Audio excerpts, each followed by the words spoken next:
Let me introduce myself. I'm Danny Rostenkowski. I represent the 8th District in the northwest side of the city of Chicago. I've been here for 22 years.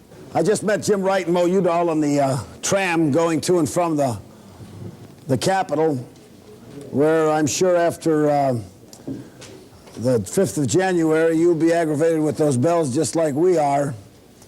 But we work like hell to get here. And then when they get here, you assume a great many obligations, and one of them is, I guess, to keep a fairly decent voting record, because if your papers are any like ours in the city of Chicago, they look more at your average than on the substantive issues that you're voting on. It's really the scheduling, and that's where in this leadership ladder, I'm the whipping boy. And I have to try to influence my leader, Jim Wright, and Tip O'Neill on balancing a schedule so that we can get to and from our districts. So that when you make an appointment with somebody, that you won't embarrass them by not showing up. And it's true, the probably most important thing you do in the first 2 years of service in Congress is getting yourself reelected. Keeping a high profile, visible at all times, trying to let your people know the service that you're giving them. And that pretty much comes down to the little point that I'd like to make in my presentation.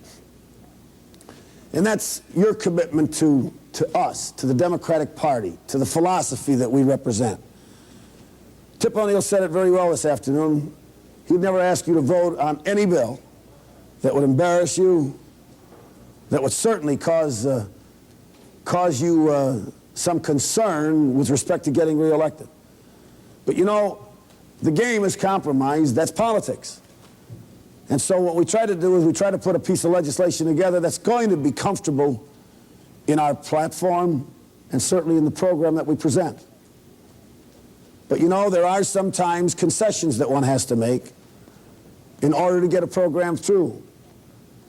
So that's what we do. We try to get the numbers so that we can comfortably tell the leadership, the Speaker and the Majority Leader, what those numbers are so that we can take it to the floor. We would solicit your support. We'll call and ask you. We'll try to get position papers. We'll try to give you, if you need the excuse for supporting legislation, to give you the excuse why you can support it.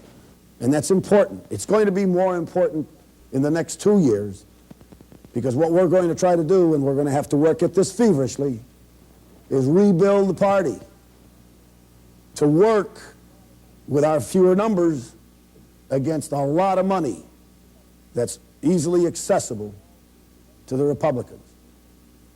So when you're solicited for a position on a bill, I hope after you've looked at it, you can come up with an honest opinion and try, if you can, to give us votes, because it's the whole program that's going to be necessary that we're going to try to have to reflect on in the future.